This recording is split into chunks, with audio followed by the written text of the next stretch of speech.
আজকে পত্রিকায় একটা খবর দেখে মনটা খারাপ। সুইস ব্যাংকে অনেক টাকা জমা হয়েছে এই বছরে। আমি জানি না এই টাকাগুলো কাজের কবে কিভাবে জমা হয়েছে, কিন্তু এই খবরটা পড়লেই, সংবাদটা দেখলেই প্রতিটি দেশপ্রেমিক মানুষের মনে হবে তাহলে কি কোনো পরিবর্তন হয়নি? আমরা যে কথাগুলো বললাম এর আগে, যে আমাদের সম্পদ লুটে নিয়ে গেছে সেই মাফিয়ারা, ফ্যাসিবাদীরা, হাজার হাজার কোটি টাকা লুটপাট হয়েছে, তাহলে কি আমি জানি না এক্স্যাক্টলি যে আই ডোন্ট নো যে এটা কখন হয়েছে, ব্যাপারটা এটা পরিষ্কার করে আসুন। 24 সালে যদি হয়ে থাকে তাহলে সঠিকভাবেই এটা এসছে এবং আমরা এটাকে সেই ফ্যাসিস্ট আমলে হয়েছে। এটা আরেকটা প্রমাণ হয়েছে যে কি পরিমাণ লুটপাট তারা করেছে, কি পরিমাণ মাফিয়া চক্র দিয়ে তারা লুটে নিয়ে গেছে। এই বিষয়গুলি আমাদের কাছে খুব জরুরি।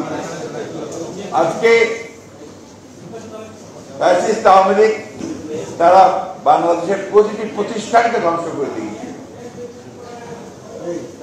তারা নির্বাচন ব্যবস্থা, রাষ্ট্রীয় কাঠামো, বিচার ব্যবস্থা, আমলাতন্ত্র এবং শিক্ষা ব্যবস্থা, স্বাস্থ্য ব্যবস্থা সব কিছুকে তারা ধ্বংস করে দিয়েছে। আজকে চেষ্টা করা হচ্ছে এগুলোকে আবার একটা জায়গায় নিয়ে আসার জন্য।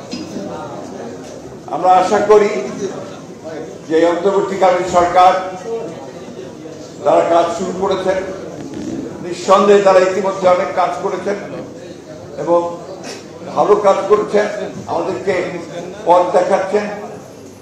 আমরা আশা করব যে আমরা সমস্ত রাজনৈতিক দলগুলো যারা ফ্যাসিবাদ বিরোধী, আমরা সবাই একজোট হয়ে একসাথে আমরা তাদেরকে সহযোগিতা করব এবং আমাদের যে লক্ষ্য, অর্থাৎ একটি সত্যিকার অর্থেই একটি গণতান্ত্রিক রাষ্ট্র ব্যবস্থা, একটি গণতান্ত্রিক রাষ্ট্র, সেই জায়গায় আমরা পৌঁছতে পারব।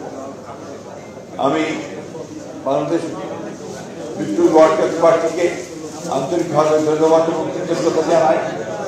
তারা সব সময় ফ্যাসিবাদের বিরুদ্ধে তারা দাঁড়িয়েছেন, সংগ্রাম করেছেন, আহত হয়েছেন, জনগণের সঙ্গে থেকে তারা। আমার ধন্যবাদ জানাই এই জন্যে যে এখনো তারা এই রাষ্ট্রকে গঠন করবার জন্য যে মূল্যবান জনমত তৈরি করবার। আসুন আমরা সবাই যে সুযোগটা পেয়েছি, আমরা এই অভ্যুত্থানের পরেই আমাদের রাষ্ট্রটাকে আবার নতুন করে সাজাবার জন্য, নির্মাণ করার জন্য, নতুন জাতি গঠন করার জন্য সেই সুযোগকে গ্রহণ করি এবং বাংলাদেশকে সত্যিকার অর্থেই আমরা একটা গণতান্ত্রিক রাষ্ট্রে পরিণত করি।